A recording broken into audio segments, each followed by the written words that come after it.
Imagine getting up every day full of energy as if you were in your 20s again. What would that be like? What would it be worth to you? What is your health worth to you? Think about it. Your health isn't everything, but without it, everything else is nothing. And yet, too many of us are taking it for granted until something goes wrong. And no one wakes up hoping to be diagnosed with a disease or chronic illness. And yet, we've never been taught how to be proactive in our health through our school or public health. As a registered health coach and integrative health practitioner, I believe it's time this information is made available to everyone. Combining new knowledge around your health and the ability to do my functional medicine lab tests in the comfort of your own home will allow you to optimize your health for today and all your tomorrows. Don't wait for your wake-up call. Welcome back to another episode of the Don't Wait for Your Wake-Up Call podcast. I am here with Zach Inman. Zach, welcome to the show. I'm so excited to have you here today. Thank you. It's exciting being here and telling you my story. Well, thank you. And just to introduce you a little bit to the audience, Zach is the owner of Zach of All Trades in Boulder City, Nevada, a 32-year-old thriving business in the small community. And Zach learned his work ethics growing up on an old abandoned farm in Maine, where he learned his trade skills along with living off the land, raising animals, and doing whatever it takes to succeed. And at the young age of 20, as Zach was in college taking fire science to become a firefighter, a life-changing incident happened on the dance floor. And I'm not going to read any more than that here of your bio because I really want you to share your story. And just before we dive into that, I just want to say I was just in Maine last October visiting friends and absolutely loved it. And so, hearing about you on the farm and I could just fully imagine that in my mind. And I would love for you to share what happened that night on that dance floor. As far as I can remember, because a lot of the stories were told to me, but I pretty much understand. I love to dance, and I was dancing with, I guess several people. And one lady that I asked to dance, she had a boyfriend that I did not know was very jealous. And unfortunately, he was 3 times the limit drunk on tequila. Mm-hmm. So being out on the dance floor dancing, and then all of a sudden, pop, blindsided me. And he fell on top of me. And my head hit first on the concrete floor, fractured my skull. And I guess I had spinal fluid coming out my ear and whatnot. So it was kind of a mess.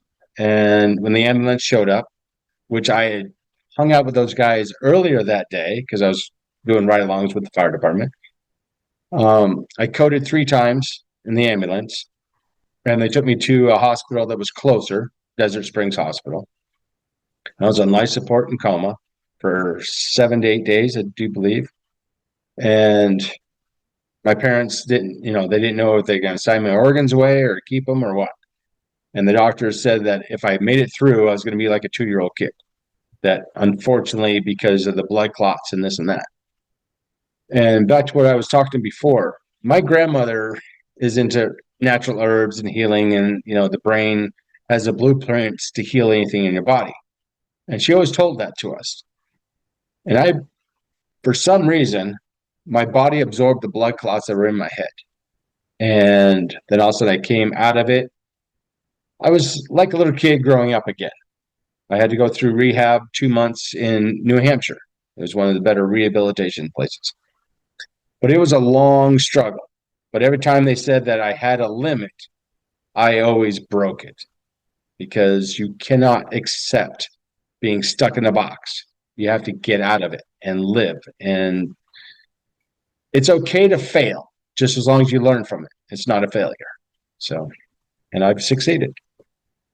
I absolutely agree that just as long as you learn from it, it's not a failure. And I love what your grandmother said, and she's absolutely right. And so often, the wisdoms from our elders gets lost or gets called an old wives' tale, and, people discard it in today's world, thinking we know better with modern science, et cetera, et cetera. But the reality is that our higher self does have the blueprint of perfect health. And our Yes. mindset is so incredibly important. And I have a favorite saying that the audience has heard over and over again, and it's whether you think you can or you think you can't, you're right. And Henry Ford said that. And it sounds to me like that's something that you've lived by your entire life. Yes. You choose to believe you can, Yes. and then you do. Always. Go So ahead. I also believe that the good Lord had a plan for me. Mm-hmm. And all of these years, in the last 33 years, um, I've chose to actually 31 years, sorry. I chose to find out what that plan was. And so that's what kept me striving for more and more and more. It's like, I can do this. Is this what I'm supposed to do? Is that what I'm supposed to do? And I think I finally found it. So, And we're going to come to that as well, yes. definitely. But before we even get there, because that's kind of skipping ahead 31 Oh, years, yes. No, I'll just, yeah. let's just go back to, I mean, imagine what your parents were going through where they didn't know if you were going to make it. I believe the doctors, had said the chances of you making it were very, very slim. And, if you did, you were going to be like a 2-year-old. So, a horrific experience for your parents while you're in a coma and your brain is looking after you because you're not consciously aware of the decisions you made at that time. And your parents wondering if they have to sign off on, your organs. And thank goodness they didn't. I thought they did, but my aunt said, no, mom finally got here. It took them 4 days to get to me because of bad Wow. weather in Right. Maine, the planes canceling. So imagine knowing that your son was on life support, going to die, and you couldn't make it there. Wow. That Because would of be tough. weather. I couldn't imagine what they went through. Right. But the So gift, the gift in all of that is that you did pull through, yes. but it was an incredible challenge, as you alluded to, with rehab, et cetera, et cetera. And just talk to me a little bit more about overcoming all of that. Going for a jog when I'm deaf in my right ear. So not knowing that your body cannot balance like it could. I kept on jogging to the right everywhere I went. I was just like, how come I could not keep in a straight line? That drove me nuts. But after a while, I picked, adapted to it. And then, oddly enough, my left ear overcompensated for the right, and I could hear further away from than other people could. It's just unfortunately close up. That was tough. My friends called me like radar, Grandpa Junior. You always hear those little things, but you gotta laugh at situations like that. You can't be all fussy. One thing I was going to explain with head injuries, unfortunately, anger comes in. Anger from so many different things you can't do, but it scrambles the brain. And I felt more anger than love. Even though I knew what love was, I didn't actually feel it deep in the heart like I used to. That was a tough one, but I overcame that. And I will explain that when you're ready. And we'll go ahead and explain that now. It's a Okay. beautiful segue into it. And I'd also Um, love to hear about how you overcame, and maybe it's all in the same story, but how you overcame that intense anger. Because I'm sure part of that anger was triggered by why me and wanting to turn back the clock and, wishing that this never happened, right? Why did I ask that girl to dance, et cetera, et cetera? Those are some of the mind games yes. that we all naturally play. So yes, please share how you resolved all of that. I want to talk to you. Yes. The anger issue on like, why could you do this? Why did you do this to me? And I did find out where he lived, a couple years afterwards. And I wanted to go confront him face to face. And I was at his door, going to knock on it. And then something came over me. And it was just like, you know what? Forgive him. Look what you've gained from the sense that you have a beautiful son, you're married, your life's getting better, the people that you've met. you're overcoming challenges that you were not supposed to. So instead of being angry, just let it go. And that was a huge thing right there. Mm-hmm. Once you forgive somebody, it's not for their benefit, it's for yours. You're Yeah. releasing that from you. Yes, So, that's so so that true. was, yeah. And I And love that you said that, that word forgiveness, it's so important. And often we feel like we can't forgive because it's condoning whatever happened, but it isn't. it isn't. It's simply allowing you to release that pent up emotion, the anger in your case, and be able Mm. to move forward, which is exactly what you were able to do. And how everything put me back to normal was my grandfather had PTSD during the war and stuff like that. And someone told him about a cranial adjustment, is where they take a finger glove and they put it on a pressure ball and they put it up inside your nose. There's several different channels inside your nose. And then they squeeze it and it literally cracks your skull. If you look up cranial adjustment, it'll explain it. And then they do it to both sides. So it's basically like popping a tin can. You feel this, like, what the heck happened? And I had to do it 4 days in a row. Well, back to my grandfather, it helped him with a lot of problems. And then when I had all of these problems, grandpa's like, hey, you need to do this. So that's why I got into the cranial. I didn't notice anything right away. So I decided to take a family trip back to Maine and brought my kids and, the wife and stuff. And then probably a week and a half after this, I started crying for almost 3 days straight. All of my emotions that I had bottled up for all those years came out. And then when I saw friends from high school, family, and I started talking to them, they're like, oh my God, you're back. It's you again. And I'm like, I didn't realize I was gone. But then later on, I realized it. So your skull can get realigned, just like your back's out of place and whatnot. There's only a handful of people in the United States that can do it. But I highly recommend it, and I would have paid $1 million for it. And I've even had it done to my children. So my older son, kind of attitude problem. My younger son had a little dip in the top of his head from birth. Sometimes kids look a little funky. Mhm. It literally put everything aligned back into straight. And my older son, he mellowed out a little bit. It's just so interesting what it does to help put us back into the right path. Lets the circuitry go. So that's a little story. Oh, I love that. And I also love that you were so open to, holistic and other modalities of healing. And I guess that comes back to both of your grandparents being open to that, using them themselves, and then recommending that to you, Yeah. so that you were willing to step into it. Because sometimes we hear about these things and, people write it off as being wacky and they don't want to get involved in it because it's not coming from their mainstream medical doctor. But I'm a believer that there's many paths to healing and that it's never just one thing. And you No. experience that.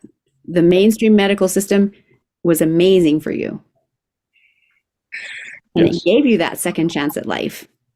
But then there was still more resources that you needed to tap into in order to come back as yourself. Yes. A lot of spiritual and yeah, like people used to come from all over the world to go see my grandmother to get fixed up. And she would never charge them. She would just take care of them, but they always had what they needed. It was kind of like the cycle of life. And I stayed with them for a few years and learned as much as I possibly could and still use it today. So And when you were learning as much as you could, was that before or after your accident? both. Ah, Yes. Well, coming from Maine, I came out for the summer to right after I graduated high school to stay with my grandparents, just to hang out and be with them. And then I ended up staying and starting my construction business. And years after, I invested into buying a house and I moved my grandparents into it. And so they basically stayed here. We both ended up living here. And so then I learned some more stuff from them. I even actually got about 5 hours of videotape of my grandfather telling stories when he was a kid growing up. You know, that's an amazing thing, and people should always do that to their grandparents, so that way they never forget. Absolutely. I love that. You know, So I was extending their always learning. Yeah, I was always learning from it. beautiful and extending your grandparents' legacy as well. Yeah. So I know before we started recording, you were talking to me about breath work because you had listened to the previous or a couple episodes ago of this podcast, episode Yes. 149, and Yes. you said your grandmother had also My taught you grandfather. breath work. Oh, your grandfather. And I'm Yes. sure if he was using it, would have helped him with his PTSD from the war. How do you use breath work? How did you use it in overcoming, this health issue, this, injury that you had to the brain? And do you still use breath work in your daily life today? Actually, I do because I subconsciously think of it sometimes. I'm like, okay, when stress or this or that, just breathe through and just think and thoughts. And Grandpa always said, you breathe in with your nose, out your mouth, and how he explained it. I mean, I'm just remembering from when I was a kid, Right. but I know it's part of the meditation. You breathe and Hmm. just concentrate. Um, I don't know exactly how I'm doing, if I'm doing it right, but I feel better. So, it's kind of one of those hard things. I just remembered him always telling me how important it was, how breathe. Yeah, absolutely. And it's something that so many of us forget. We just take for granted, like so much of our health, actually, right? We kind of wait till we get sick and go to the doctor and expect them to fix us. We don't pay attention to our sleep because we're born, we know how to sleep, and yet we don't know how modern day life is negatively impacting our sleep. And we're not conscious of our breath because the body keeps us breathing regardless of what we're doing, and we don't choose to use it proactively. So I love that you do. And it is such a powerful tool that is absolutely free, and we carry it with us all the time. So I know it sounds crazy to ask this, but I would love you to share, if you can, what you are grateful for as you look back with 2020 perfect vision for having actually gone through that experience. I'm grateful for the experience, even though it was incredibly rough at times. And I mean, almost rock bottom. But what doesn't kill you makes you stronger. It does. And it's just going through those lessons have actually made it easier for me now because challenges that I reach now, I know how to deal with them. It's like, Mhm. don't get upset. Don't worry about it. Just accept it, think about it, work around it. You don't need to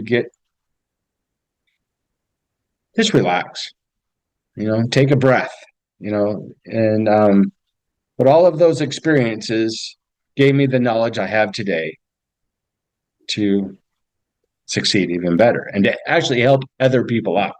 And that's what I'm working on now, is to help other people that have gone through similar situations that I have gone through and show them different paths to get out there. And one other thing I'm working on. And that's a beautiful segue into what I was going to ask you next, which is what are you doing now to help others overcome their obstacles in life?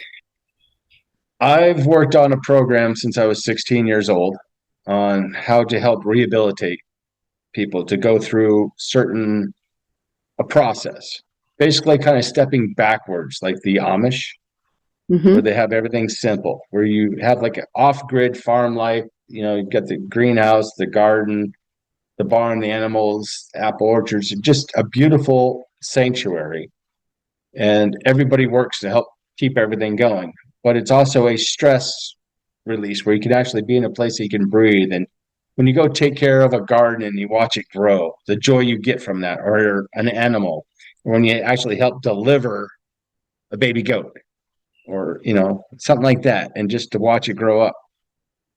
Sometimes being around certain things like that is a good experience. And my older son is a veteran. He was a Navy vet. Um, he's disabled, and he went through some trouble. And he's like, "Dad, I need your help. I'm watching too many of my friends go through divorce, drugs, and suicide, homelessness, and suicide." He goes, "No one cares about the regular ones, the forgotten ones. They don't have a label." So he wanted to build something off grid, where halfway house. And I'm like, "Son, you need to have a purpose." I understand what you want. And I told him, I said, if you find 100 acres, something I could afford, and if it fits my plan that I've had forever. So his plan and my plan kind of worked together, which was awesome. That's beautiful. Yes.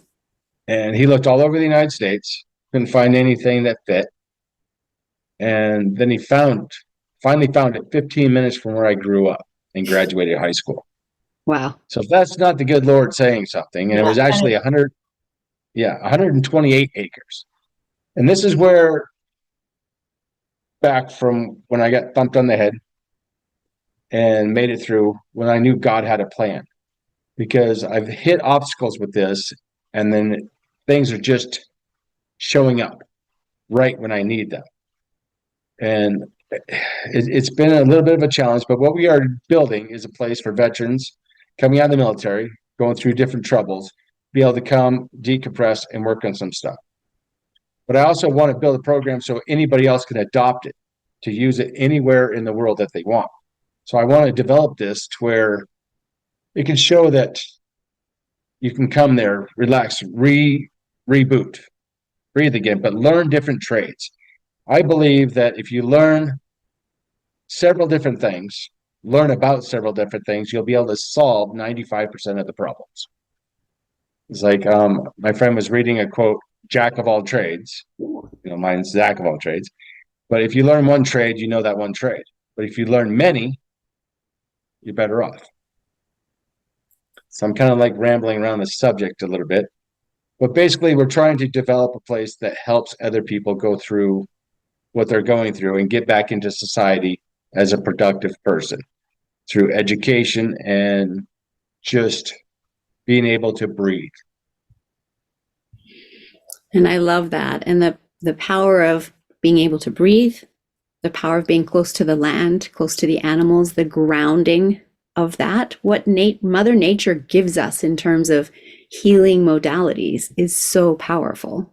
Being outdoors in the sunlight, all of that is so helpful versus, a veteran trying to rehabilitate in a downtown city center core where everything is rush, rush, rush, stress, stress, stress, and there's no grounding happening.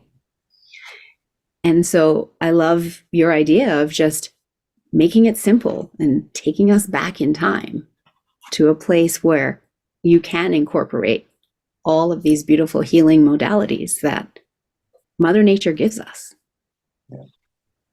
And for them to be able to come out and cut down a tree and run through the sawmill and build something out of it that they created, and they work together as a community, and then the camaraderie. And then they're like, you know what? I can do this. I'm not a label. I'm not what they told me I am. You're stamped disabled. No, you're not. You can go out and you can create this. You can learn that. Technically, I'm disabled. I'm deaf in one ear. Right. I overcome it. I work past it. I just might tell you what a few times, but I'll get it. If we're standing on the wrong side of you, yeah. Yes. But it's just like to show them that, what? It's move past it. Get out of that block. Do not accept what they tell you. Mm-hmm. Move out of it. Break out of the chains and become who you are supposed to be. I love it. And that's where that quote, whether you think you can or think you can't, you're right, is so powerful. Because unfortunately, so often the medical world or the therapists are giving people labels and telling them what they can't do and giving them limiting beliefs. And the reality is that our mind is so powerful that they have no idea what that individual can do. And I really wish that they would share, instead of sharing the stats of the people who didn't make it, share the stats of the people who did. Yes. Because that's all anybody needs, is to know that one person's done it. Therefore, if they can do it, I can too, because we all have the same mind, the same body, etc. And we can work with that. And our mind is so much more powerful than we've been led to believe. So I love the fact that you're tapping into that and letting people know that. It's so inspirational. And that's why I wanted you to come on the show and share your story, Because there may be somebody listening that is thinking that they can't, because that's what they've been told, and they hear your story of recovery and realize they can. Yes. And it's going to take a while, but I believe that this will be a good program to explain just what you just said also, things that we have to go through.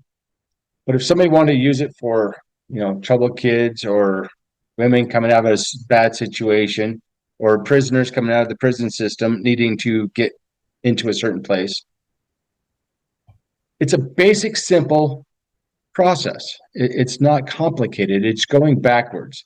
It's like my mother always said, all you need to know is what you learned in kindergarten. The basics. Get back to the basics and figure it out. It's so true. I love that quote. I've seen it on t-shirts. Everything I need to know, I learned in kindergarten. Yeah. Yeah. That would be nice. I also love the fact that you're trying to, you have the vision to set up this initial, I'm going to call it farm for want of another term, in Maine, Yeah. but then again, for want of another term, make it franchisable so that somebody else can come in and see the model that you've created and duplicate it elsewhere in order to be able to impact more people in a positive way and give them that powerful reintroduction into society with their mindset in the right place that they know they can. That's exactly what I want to do. I want to put it through the test, make sure everything works, and say, hey, it's here. You want it? Here's the plans. Because, for the buildings and all of this other structures, I want to have like a wood shop, mechanic shop, research development shop, places where everybody has something to do. So you're not going to be idle. You have places to learn, places, grow your mind everywhere. But I want to give it away. It's like, here, take this. If you have the passion that I do to help others in this way, take it and go do something positive. It doesn't have to have our name on it. Just get it out there. So it's beautiful. And I can think of people I already want to connect you with that I know would be really interested in knowing more about this project. And so is it up and running? Are you still working on getting it up and running? Where are you at with that process? Just started it over the summer, last summer. I went back there in the middle of the woods, no resources. I tore down an old restaurant that I worked at in high school, salvaged all that lumber. I rented a big boom forklift, and demolition is my specialty. Tore it all down, salvaged it. I had to get a 3/4 of a mile road put in. I don't know how many tons of gravel they did. Cleared out 5 acres, cut down some trees, had them milled, used those 2x4s to help build, plus the other stuff. And my younger son came up and helped me build the cabin and another structure. So it was tough, but I just met somebody over the weekend that's from Maine, that's living out here in Henderson. And he was a minister at a church in Bangor, which was an hour and a half away from our property. Him and his wife have kind of a similar vision that I do. And he's wanting to help me. Nice. And work with me because he has a lot of connections back there because he retired back there. I've been gone for 30 some years. He just left from being there, employed in the church background. So I'm hoping to just connect with the right people because I tell people I cannot do this, but we can. Yes. We can do this. Yes. So if we all collaborate and work together, the land was meant to help as many people as we can, not for me to have a vacation spot. So I want people to come in and be a family and join the cause and make it productive for everyone. I absolutely love this vision, and thank you for doing the work that you do, because I am aware of the difficulty vets have from coming back from these war zones into everyday life. And with my knowledge of how the unconscious mind works, one of the things that I know is that it suppresses traumatic events until such time that the unconscious mind deems it safe to bring it forth to the conscious mind to process, which is why military folk don't get PTSD in the war zone. They get it when they come home. Yeah. And unfortunately, when they come home is when they've now been separated from all of the support systems that they had in terms of the friends that they've made and those Yep. tight connections. Everyone's scattered to wherever they came from. And there isn't enough support from our government either at that point. But because we're home, it's safe, and now we have the PTSD kicking in. And You're right. I heard somebody who used to be a Marine say on a podcast that I was listening to recently that he was taught how to be a Marine, how to go out there and shoot to kill as needed for his country. But when he came home, he wasn't taught how to not be a Marine anymore. And Correct. sudden sounds would trigger you, and you would, he wasn't obviously carrying around a gun in society, but he'd be triggered thinking he needed to respond that way. Yeah. So life is hard coming back from people that served our country, and they don't get the support they need. And what you're doing is creating that. So thank you, thank you, thank you. I really appreciate what you're doing, and definitely want to connect you with more resources that I have. And anybody listening to this podcast, if this is resonating with you, if you want to get involved, if you know how to support or you'd like to donate, Zach, let them know how they can get in touch with you, please. I will. And one other thing I wanted to talk about, my son is not the same kid that I sent off to the military. Yes. He dealt with 7 suicides, and 3 of them were on the ship that he was on. And when he came back, he's not the same kid. Mm-hmm. And when he comes to me and says, "Dad, I need your help. And I will go to the ends of the earth to make sure my kid's taken care of." And I gave him my word, I will do whatever it takes to give him his vision, which is helping the veterans. So I'm helping my son plus other children. Yes. We always say veterans, but they're not just veterans. They're our sons, our daughters, our brothers, our sisters, our moms and dads. So they're our family. So you got to look at this. This is not just a military thing. These are our family members. Yes. And thank goodness that your son could come to you and ask for help. Yes, and a lot of them Others do not did. have a parachute to catch them. Exactly. And that's what we're building is a parachute. Yeah. Beautiful. So, bug out VSF.org is our website. Okay. We're still working on a lot of stuff. We have a Facebook, Veterans Sanctuary Foundation. So you can see a lot of stuff that we've done and pictures. And bugoutvsf@gmail.com is our website. So I don't know if you can type that somewhere. I don't know. I just put that in the show notes. Yeah. Bugoutvsf.org is the website, right? Yeah. And what is the email address? bugoutvsf@gmail. Oh, okay. Sorry. Yeah, gmail.com. VSF@gmail.com is how they can reach and you. Facebook, somebody wants to, Veterans Sanctuary Foundation is what is under. I actually got to help participate in putting in a dog park for the U.S. vets in Las Vegas. And there's about 40 volunteers from several different veteran groups that showed up. And I have a bobcat, so everybody was happy. So everything went in that. I filled the dumpster with the bobcat. So it was kind of nice coming in the rescue with heavy equipment. But yes, I want veterans to be able to come up there. I want them to build it. I want them to build what they want. We'll all work together.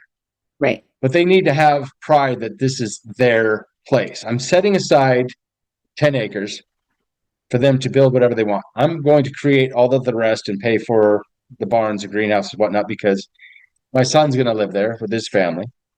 And I want to create where everybody takes care of the living area. So the veterans will experience the whole entire property. We're between 2 lakes. So there's kayaking, fishing. There's going to be no hunting on the property because I want it to be a sanctuary. I like to watch the animals come and go. Yes. We have moose, deer, everything there. just a beautiful place. And if somebody wants to come and participate, come camp out, be a part of it. You know, it's a joint effort. I love that. Again, thank you for creating this, and I really look forward to watching it evolve. So, question for you that I love to ask all of my guests that come on the show. What does "don't wait for your wake up call" mean to you? Don't wait for my wake up call. Mm-hmm. Don't wait till it's too late. Don't wait till I'm like sitting there. It's like, oh, what did I miss? Get out there and live today. I don't know if I'm paying attention to the question right, but don't wait for the wake up call. Just move now. Running water never goes stale. So get out there. And you're definitely paying attention to the question. I just love to ask that because everybody has a slightly different answer. And it's the name of the podcast because I want to inspire people to take action to live their best life starting right now. So thank you for that answer. And is there anything else, any wisdom you would like to share with the audience that we haven't already discussed? No, I think we pretty much discussed a lot. It's just do not live in a box. Follow your dreams. Everybody always told me, "Oh, you're just a dreamer. You're like, look at that shiny thing. Squirrel plane. Yeah, I flew planes. I rode rodeo, rode bulls in the rodeo. I did this. I did that." I'm like, "Well, why not?" And everybody's like, "You can't do that." Oh, yeah, I did it. And a friend of mine from high school is like, "Yeah, we all thought you were nuts when you're talking about building a big ranch and a farm and I was going to have a airplane and airstrip." Oh yes, there's enough land where I could put an airstrip in, and I want to just because it was a childhood dream. But what I'm saying is I'm doing it. I am fulfilling my dreams. They just might have taken 34 years to get there. So it's never too late. It's never too late. I love that. That's a beautiful way to end this very inspirational podcast. Thank you so much, Zach, for coming on the show and sharing your story and inspiring others to get out there and live their dreams and to dream big. If somebody tells Yes. you you can't do it, you know what? It's not about you. It's about them and the limiting beliefs they have about their own ability to do that. But it's not their dream. So no surprising they feel like they can't do it. It's your dream and you can do it. Been great. Thank you. You're very welcome. And to my audience, thank you for tuning in every week and listening to the Don't Wait for Your Wake Up Call podcast. If this episode inspired you, please share it with anybody else that you know needs to hear Zach's message. Are you a practitioner or a coach listening to this? If so, I would love to ask you, do you use hypnotherapy in your practice working with clients? And if not, would you like to? The power of hypnotherapy is limitless. And so often we experience our clients struggling to reach their goals. It's because they're coming up against their own brick walls and getting stuck. But you can help them through the power of hypnosis break through all of that, working with their unconscious mind to put the suggestions in, to have them taking the action to achieve the results that they want. They are thrilled with your coaching techniques. They're getting the results they want. You feel amazing because you are helping your client get the results they want. It's a win-win. And another win is that it's an added revenue stream for you in your business. So if you like the feel of helping your clients get the results they want, if you like the sound of that, then definitely reach out, Melissa at yourguidedhealthjourney.com, or click the Linktree link below for my Unlimited Power of Hypnosis class to learn more. It's a weekend designation program that I teach, valid in 42 countries. You write an exam after taking the experiential course, and you can be admitted to the American Board of Hypnotherapy and start using hypnotherapy one-to-one with your clients and have them achieving the results they want.